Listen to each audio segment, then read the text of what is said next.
அத்தியாயம் 3. மாலை 6 மணி இருக்கும். வாசல்ல கார் வந்து நிற்கிற ஒலியை கேட்ட அவனோட அம்மா சமையல்காரம்மாவை அழைச்சு, தாயம்மா, மாலை சிற்றுண்டிக்காக தயார் பண்ணி இந்த பஜ்ஜி பாதாம் கேக்கோட தம்பிக்கு காஃபியும் பாப்பாவுக்கு பூஸ்டும் கொண்டு வா அப்படின்னு கட்டளையிட்டு வெளிவாசலை நோக்கி போனாங்க. அம்மா, இனி இவளை என்னோட வெளியில் அனுப்பாதீங்க, என் மானத்தையே வாங்கிட்டா. கட்டுக்கடங்காத கோபத்தோட பல்ல கடிச்சுக்கிட்டே உள்ள நுழைஞ்ச மகனை பயத்தோட பார்த்த தாயார் சட்டுன்னு மருமகளை பார்த்தாங்க. ஆமா, அப்படியே இவரோட வெளியில போறதுக்கு அலைஞ்சுக்கிட்டு இருக்காங்க. முணுமுணுப்போட மாமியாரை நெருங்கினவ, ஆமா அத்தை, இவர் நண்பர் கூட்டத்துல இவருக்கு கிடைக்காத மரியாதை எனக்கு கிடைச்சிட்டதால இவருக்கு மவுசு கொஞ்சம் குறைவு தான், அதனால அப்படின்னும் போதே, ஏய், வேற யாருக்கும் கேட்காத வகையில பல்ல கடிச்சபடி கத்தினவன், அம்மா ஒரு நிமிஷம் இருங்க, தோ வந்துடுறேன் அப்படின்னு அவங்க கிட்ட மன்னிப்பு கேட்குற குரல்ல சொன்னவன் அவளோட கரத்தை பிடிச்சி சரசரன்னு இழுத்துக்கிட்டு மாடி ஏறினான். அறைக்குள்ள நுழைஞ்சதும் அவளை தன்புறம் திருப்பினவன், நீ என்ன நினச்சிக்கிட்டு இருக்க, உனக்கு என்னை பற்றி முழுசா தெரியாது அப்படின்னு கர்ஜனை செஞ்சான். ஹலோ, முதல்ல தோல்ல இருந்து கையை எடுங்க, வலிக்குது. எதுக்கு இப்படி கோபப்படுறீங்க அப்படின்னு சாவதானமாக கேட்டா. பிடியை தளர்த்தினான்னாலும் அவ மேல இருந்து கையை எடுக்கலை. எதுக்கு கோபப்படுறேனா? அங்க வந்து என்னென்ன கலாட்டா பண்ணின, அதுவும் எனக்கு எதிரா? அப்படி என்ன செஞ்சுட்டேனா? ஒருத்தர் விளையாடும்போது அதுக்கு சப்போர்ட் பண்றவங்க இருக்கிற மாதிரி அவரோட எதிரிக்கு சப்போர்ட் பண்றவங்களும் இருப்பாங்க தானே. அதுக்காக என்னை எதிர்த்து உதயாவை ஆதரிக்கிற பேர் வழின்னு என்னை காலை வாரி விடுறதா? அவங்க எல்லாரும் என்ன நினைப்பாங்க, நாம 2 பேருக்கும் இருக்கிற இடைவெளியை பறைசாற்றுற மாதிரி இல்லை? ஓஹோ, அப்படி ஒன்று இருக்கா? ஆனால் அவங்க யாரும் அதை பெருசாக நினச்சதா தெரியாதப்போ நீங்கள் ஏன் இவ்வளவு கவலைப்படணும்? எனக்கு ஒன்றும் கவலை இல்லை. ஆனாலும் இன்னைக்கு தான் உன்னோட பழக தொடங்கினவங்க கிட்ட நீ எடுத்துக்கிற உரிமை கொஞ்சம் அதிகம். அது உனக்கு தெரியுதா? குற்றச்சாட்டு குரல்ல சொன்னான். இப்போ உங்கள் கவலை தான் என்ன? நான் உங்களுக்கு சப்போர்ட் பண்ணாததா, இல்லை அவங்களோட நெருங்கி பழகினதா? அவனை குறுகுறுன்னு பார்த்து கேட்டவளை என்ன செய்யறதுன்னு தெரியாமல் முறைச்சவன், 2ம் தான் அப்படின்னு முணுமுணுத்தான். அவன் நண்பர்கள் இவளோட அந்யோன்யமாக பழகியனதை இவனால் ஏற்றுக்க முடியலை. ஜூலி வழக்கம் போல் அணிஞ்சிருந்த ஜீன்ஸ் பேண்ட் டாப்பை பாராட்டி அவகிட்ட நல்ல பேரை சம்பாதிச்சுக்கிட்ட மாதிரி மகா, சுரேகா, தர்ஷினி இவங்க கிட்டெல்லாம் அவங்களுக்கு ஏற்ற மாதிரி ஏதோ பேசி அவங்கக்கிட்டேயும் நெருங்கிக்கிட்டா. அது மட்டுமா, அவங்களுக்கு ஈடா தானேஷ், உதயன், ஜேடன்னு தன்னோட மற்ற நண்பர்கள்கிட்டையும் அவளை நிலைநிறுத்திக்கிட்டா. தனக்கு எதிராக ஆடின உதயாவை இவ ஆதரிச்சதை தொடர்ந்து அவனும் இவளை ஆஹா ஓகனும் தூக்கி வச்சு பேசினதை கேட்டா.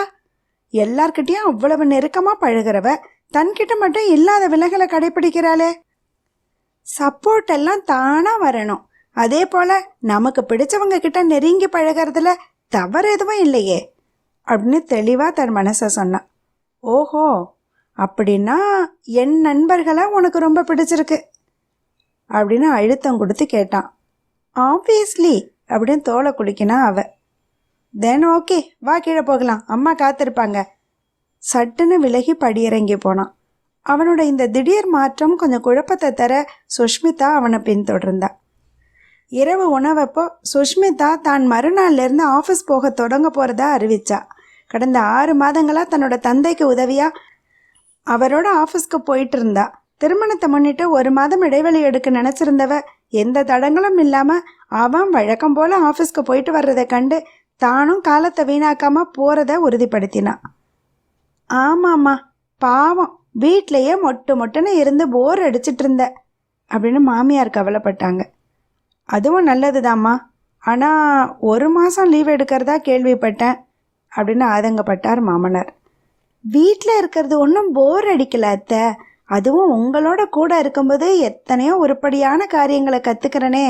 ஆனால் அங்கே ஆஃபீஸில் அப்பா உதவி இல்லாமல் தடுமாறுவாரோன்னு ஒரு எண்ணம் அப்படின்னு மாமியாருக்கும் மாமனாருக்கும் சேர்த்து பதில் சொன்னான். ஆமாம், அதுவும் சரிதான் அப்படின்னு சம்மதமாக தலையசைச்ச மாமனார் திரும்பி அமைதியாக சாப்பிட்டுக்கிட்டு இருந்த மகனை பார்த்து, எதுக்கும் உன் கணவனை ஒரு வார்த்தை கேட்டுக்கம்மா அப்படின்னு தன் உணவில் ஆழ்ந்து போனார். திடுக்கிடலோட அவனை பார்த்தா. ஏன் என்ன கேட்கணும்? நான் திரும்ப ஆஃபீஸ் போகும்போது அவகிட்ட எதையும் கேட்கலையே. சர்வசாதாரணமாக சொல்லிட்டு தட்டில் இருந்து பார்வையை உயர்த்தி அவளை பார்த்தான். அப்படி போடு, மனசுக்குள்ளே சபாஷ் போட்டுக்கிட்டா. பெரியவங்க 2 பேரும் ஒருத்தரை ஒருத்தர் பார்த்துக்கிட்டாங்க. அவள் அப்பாவோட ஆஃபீஸ் அவள் வீட்டுக்கு பக்கத்தில் இருக்குது. அந்த சாக்கில் வீட்டுக்கும் போகலான்றது இவளோட அபிப்பிராயம். மறுநாள் இங்கேருந்து முதல் முறையாக போகிறான்றதால மகனை ட்ராப் பண்ண சொன்னாங்க மாமியார். அவள் வீட்டில் நின்றுக்கிட்டு இருக்கிற அவளோட காரை இங்கே கொண்டு வந்து விடுறதுக்கு அப்பா கிட்ட சொல்லணும்னு மனசுக்குள்ளே பதிச்சுக்கிட்டா. திருமணத்தப்பவே காரை அங்கேயே நிறுத்துக்க சொல்லியிருந்தார் மாமனார். அவளுக்காக புதுசாக கார் வாங்க இருந்ததையும் மாமனார் தடுத்துட்டார். இந்த வீட்டில் ஏற்கனவே 3 கார்கள் நின்றுக்கிட்டு இருந்தது. ஆனாலும் அவனோட காரில் அவன் ஓட்ட தான் அமர்ந்துட்டு போகிறது இவளுக்கு பிடிச்ச போனதோட காரணம்தான் என்னவோ. ஒருவேளை அவனோட ஸ்டைலான டிரைவிங்கோ, இல்லை மிதமான ஏசி குளிரில் ரொம்ப மெல்ல ஓடிக்கிட்டு இருக்கிற இசையோ, அலுங்காமல் குலுங்காமல் அழைச்சிட்டு போகிற அந்த காரோட வசதியோ, ஏதோ ஒன்று அவன் காரில் போகும்போது இவன் மனசுக்கு ரம்யத்தை கொடுத்தது தான் உண்மை. ஆஃபீஸ் வாசலில் காரை நிறுத்திட்டு அவளை இறக்கி விட்டான். தேங்க்ஸ் சொல்லிட்டு இறங்கினான். சரியாக அதே நேரம் அங்கே வந்து நின்ன கார்லேருந்து இறங்கின அவளோட அப்பா இவங்களை கண்டு ஆர்வத்தோடு நெருங்கி மகளை பார்த்து வாடான்னு அழைச்சிட்டு காருக்குள்ளே இருந்து அவனை பார்த்து வாங்க மாப்பிள்ள அப்படின்னு வரவேற்கிறதுக்காக இன்முகம் காட்டினார். ஹாய் அங்கிள் அப்படின்னு பதில் வணக்கம் சொல்லி அவனும் புன்னகை பண்ணினான்.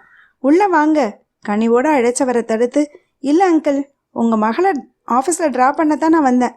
நான் புறப்படுறேன், எனக்கு ஆஃபீஸ்க்கு நேரம் ஆயிட்டுது, பாய் அங்கிள் அப்படின்னு புறப்பட எத்தனைச்சவனை தடுத்து பேசி உள்ளே அழைச்சிட்டு போய் ஆஃபீஸை சுற்றி காட்டாமல் விடல அவனோட மாமனார். கடைசியாக அவரோட அறைக்கு அவனை அழைச்சிட்டு போனார். அங்கே தான் அவளோட கேபினும் இருந்தது. அவள் டேபிள் மேலே அழகாக அடுக்கி வைக்கப்பட்டிருந்த புத்தகங்களையும் கற்றை காகித கட்டுகளையும் பார்வையிட்டான். அவனுக்குன்னு வரவழைக்கப்பட்டிருந்த காஃபியை அருந்த வச்சு மனசு இல்லாமல் மருமகனை அனுப்பி வச்சார்.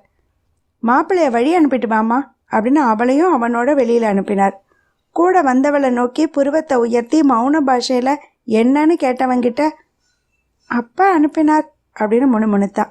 மௌனமாக சிரித்தவன், இங்கே எத்தனை பேர் வேலை செய்கிறாங்க அப்படின்னு பொதுவாக கேட்டுக்கிட்டே நடந்தான். ஒரு 15 பேர் எங்கள் ஆஃபீஸில் இருக்கிறவங்க, ஃபீல்டு ஒர்க்கில் ஒரு 10 பேர் இருப்பாங்க, லேபர்ஸ் ஏறக்குறைய 150 இருக்கலாம் அப்படின்னு நுட்பமாக கணக்கு சொன்னான். ஓ, நீயும் ஃபீல்டுக்கு போவியா? நோ, இது வரைக்கும் இல்லை, தேவை இருந்தால் போகிறதுல தவறு எதுவும் இல்லை அப்படின்னா. ஏன் கேட்குறேன்னா, வெளியில் போகும்போது உனக்கு கார் தேவைப்படுமே, ஒரு புது கார் அப்படின்னு அவன் தொடங்கும் போதே, நோனோ, அப்பா வீட்டில் நிற்கிற என்னோட காரை இன்றைக்கி எடுத்துகிட்டு வந்துடுவேன், அதனால் புதுசு வேண்டாம் அப்படின்னா அவனுக்கு பதில் சொல்லும்போதே தன்னை பற்றி அவன் சிந்தித்தது மனசில் புது நெகிழ்ச்சியை உண்டு பண்ண முறுவலோடு அவனுக்கு விடை கொடுத்து அனுப்பினான். நாட்கள் ஆரவாரம் இல்லாமல் மெல்ல நகர்ந்தது. அவங்கவங்க தத்தம் வேலைகளில் ஆர்வத்தோடு ஓடிக்கிட்டு இருந்தாங்க. 3 மாதங்கள் கழிஞ்சுது. புதுமண தம்பதியை பெண்ணுக்கு தள்ளி அடுத்த திருமணம் ஏற்பாடாச்சு.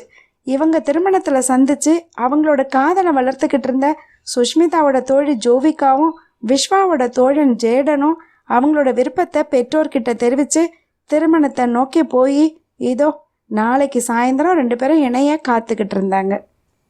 நண்பர்களுக்கு பரிசு வாங்க ஷாப்பிங் போக முடிவெடுத்து மதிய வாக்கிலேயே ஆஃபீஸ்லேருந்து அவளை நேராக அவனோட ஆஃபீஸ்க்கு வர சொல்லியிருந்தான். அவளும் ஆஃபீஸ் வாசலில் காத்து நின்று அவனுக்காக கால் பண்ணினப்போ அவளை உள்ளே வர சொன்னான் விஸ்வா. உள்ளே நுழைஞ்சு கொஞ்சம் தடுமாறி அப்புறம் நிமிர்ந்த நடையோட ரிசப்ஷனை அணுகினான். அவன் பாட்டுக்கு உள்ளே வான்னுட்டான். இவ்வளவு பெரிய ஆஃபீஸில் அவனோட அறை எங்கே இருக்குன்றத இவ எப்படி தெரிஞ்சுக்க முடியும்? ஆனால் அவன் பாட்டுக்கு இல்லைன்றதை நிரூபிக்கிற மாதிரி ரிசப்ஷனிஸ்ட் தன்னோட கேபினுக்குள்ளேருந்து அவசரமாக வெளியேறி இவளை நெருங்கினான். ஹாய் மேம், வெல்கம் மேம் அப்படின்னு சிரிச்சவக்கிட்ட நான் அப்படின்னு தன்னை அறிமுகப்படுத்திக்க தொடங்கினான். Yes ma'am, sir is waiting for you, please come with me ma'am அப்படின்னபடி அவளை அவனோட அறைக்கு அழைச்சிட்டு போனான். சுஷ்மிதா அந்த பிரம்மாண்டமான உள்கட்டமைப்பை பார்வையால் அளந்துக்கிட்டே அவன் அறைக்குள்ளே நுழைஞ்சான். அவன் தன்னோட வேலையோட இறுதி கட்டமாக கோப்பில் கையெழுத்து போட்டு பக்கத்தில் நின்றுக்கிட்டு இருந்த அந்த அழகான பெண்கிட்ட கொடுத்துட்டு பேனாவை ஸ்டாண்டில் சொருகிட்டு கைகளை நெட்டி முறிச்சுக்கிட்டே எழுந்தான். தேங்க்யூ சார் அப்படின்னபடி பக்கத்தில் நின்றுட்டு இருந்த அந்த பெண் கோட் ஸ்டாண்டில் இருந்த அவனோட கோட்டை எடுத்து அவனுக்கு அணிவிக்க நெருங்கி கொஞ்சம் தயங்கி அவன் நீட்டிய கையில் கொடுத்துட்டு எதிரில் நின்ன சுஷ்மிதாவை பார்த்து ஹாய் மேம் அப்படின்னு சிரிச்சுக்கிட்டு அந்த அறையை விட்டு வெளியேறினான். கம் லெட்ஸ் கோ அப்படின்னு முன்னேறினவனை பின்தொடர்ந்து வெளியேறினான். எதிர்பட்டவங்க அவனுக்கு வணக்கம் தெரிவிச்சுட்டு தன் போக்கில் பக்கத்தில் நடந்துக்கிட்டு இருந்த இவளுக்கும் அவங்களோட மரியாதையை செலுத்தினதை கண்டு கொஞ்சம் பெருமிதம் கூட உண்டாச்சு சுஷ்மிதாக்கு. ரிசப்ஷனை கடக்கும்போது thank you ma'am, have a nice day, thank you sir அப்படின்னு ரிசப்ஷனிஸ்டோட வாழ்த்துக்களுக்கு அவன் புன்னகையோட தலையாட்டவும் இவ சிரிப்பை வழங்கிட்டு போனான். ஓடி வந்த டிரைவர்கிட்ட அவளோட கார் சாவியை அவகிட்டேருந்து வாங்கி கொடுத்து வீட்டுக்கு கொண்டு விட சொல்லிட்டு அவன் காரை எடுத்து அவளை அமர்த்தி புறப்பட்டான். காருக்குள்ள மௌனம் நிலவினது. என்ன சொல்லணும்?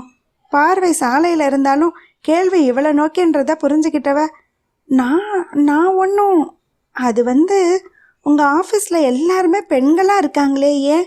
தன் மனசில் தோன்றினதை ஒழிக்காமல் கேட்டா. பெண்களாக மட்டும் இல்லாமல் எல்லா பெண்களுமே ரொம்ப அழகாக இருந்ததையும் அவளோட மனசு குறிப்பிட்டுது. சாலையிலேருந்து முகத்தை திருப்பி அவளை பார்த்தவனோட முகம் மலர்ச்சியை பூசிக்கிச்சு.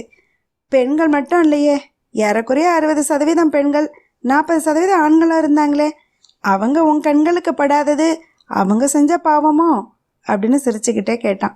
நினைவு கொஞ்சம் பின்னோக்கி ஓட்டி பார்த்தா ஒரு சில ஆண்களும் அங்கங்கே தென்பட்டது தெரிஞ்சுது. தனக்குள்ள மெல்ல சிரிச்சுக்கிட்டான். அவன் முகத்தில் தோன்றின புன்னகையை கண்டு அவன் வாய் விட்டு சிரிச்சான்.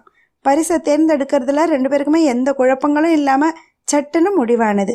யாராலையும் அள்ளியோ கிள்ளியோ கொடுக்க முடியாத காலத்தை நமக்கு ஒவ்வொரு நொடியிலையும் தன்னோட நகர்தலால் நினைவூட்டுற கை கடிகாரத்தை பரிசாக கொடுக்க 2 பேருமே நினச்சிருந்தது ஆச்சரியம்தான். கப்புள் கேர்ள்ஸ் வாட்சை அதோட அலங்காரமான அமைப்பையும் புதுமையையும் கண்டு ஆச்சரியத்தில் தழைச்சு அதையே தேர்ந்தெடுத்தாங்க. ஒரு இதயம் 2ஆக உருப்பெற்று இணைச்சு பார்க்கும்போது ஒன்றா உருக்கொள்றது காண காண திகட்டாததாக இருந்தது.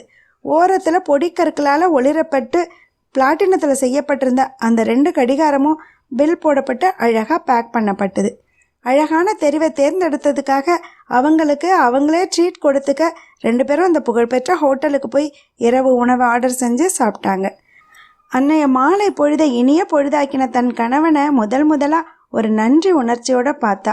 சர்வர் கொண்டு வந்து வச்ச பில்லை அனாயாசமாக தான் வாங்கி செட்டில் பண்ணிட்டு தாராளமாக டிப்ஸை கொடுத்துட்டு வெளியேறினான். அந்த திருமணத்துக்கு 2 பேருமே போய் சேர்ந்தப்போ ஏற்கனவே அங்கே வந்திருந்து இவங்களுக்காக காத்திருந்த இவங்களோட தோழர்கள் மாப்பிள்ளை பெண்ணை விட்டுட்டு இவங்களுக்கு வரவேற்பு அளித்து கரங்களை பிடிச்சு மேடை ஏற்றினாங்க. அவங்களோட சந்தோஷம் கால் கட்டவிழ்த்து விட்ட கன்றுக்குட்டி மாதிரி கட்டுப்பாடு இல்லாமல் ஆரவாரத்தோடு இருந்தது. இவங்களையும் அது தொற்றிக்க அதுக்கப்புறம் அவங்களையே மறந்து கூட்டத்தில் 2 கலந்தாங்க. கிறிஸ்தவ முறைப்படி பெண்ணும் மாப்பிள்ளையும் சத்திய பிரமாணம் செஞ்சுக்கிட்டாங்க. அவங்களோட சம்மதத்தை கேட்டு பதிலை வெளியிட்டதுக்கப்புறம் அவங்களோட கரங்களை இணைச்சு மோதிரம் அணிவிக்க செஞ்சாங்க. கண்களை சிமிட்டாமல் வெறிச்சு பார்த்துக்கிட்டு இருந்த சுஷ்மிதாவை நெருங்கி உட்கார்ந்த விஸ்வா தன் குரலை தழிச்சு தொண்டையை செருகி, நம்மளையும் இப்படி கேட்டிருந்தா நல்லா இருந்திருக்குமேன்னு தானே நினைக்கிற அப்படின்னு கிசுகிசுத்தான். திடுக்கிட்டு தன் பக்கத்தில் உட்கார்ந்துருந்தவனை பார்த்தவ அவனோட கேள்வி புரிஞ்சு யோசனையோட பதில் சொன்னான். ஆமாம், கேட்டு பிடிக்கலை விருப்பமில்லைன்னு சொல்லிட்டா மட்டும் விட்டுட போகிறாங்களா என்ன? ஒரு மாங்காய் கைவிட்டா வேறொரு தேங்காய்னு அடுத்ததை தேடுவாங்க அப்படின்னு அசுவாரஸ்யமாக பதில் சொன்னான். பெண்ணை முத்தமிட சொல்லி சுற்றி இருந்தவங்க ஆரவாரம் செய்ய வெட்கத்தில் நாணி நின்ன ஜோவிதாவோட உச்சியில் தன்னோட இதழை ஒற்றி எடுத்து தன்னோட பூரண அன்பை பறைசாற்றினான் ஜேடன். இது இல்லையா திருமணம்?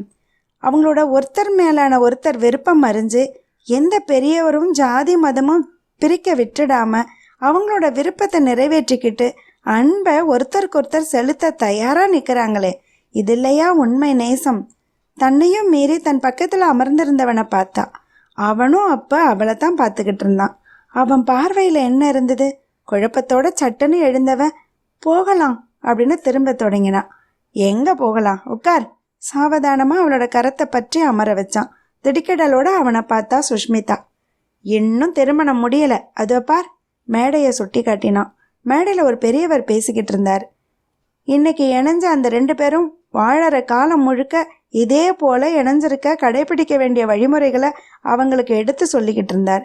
இடையிடல தன் பேச்சை நிறுத்தி தன் பக்கத்தில் உட்கார்ந்திருந்த முதிய பெண்மணியை பார்த்துக்கிட்டார். கொஞ்ச நேரத்தில் அதோட காரணத்தையும் சபைக்கு அறிவித்தார். அந்த பெண்மணி அவரோட மனைவியாம். அப்பப்போ அவரை பார்த்துக்கிறாராம். அதே போல் ஒவ்வொரு கணவனும் தன் மனைவியை அவங்களோட கண் பார்வையிலே வச்சுக்கணுமா. பலத்த கரகோஷத்தை தொடர்ந்து எல்லாரும் கலைஞ்சாங்க.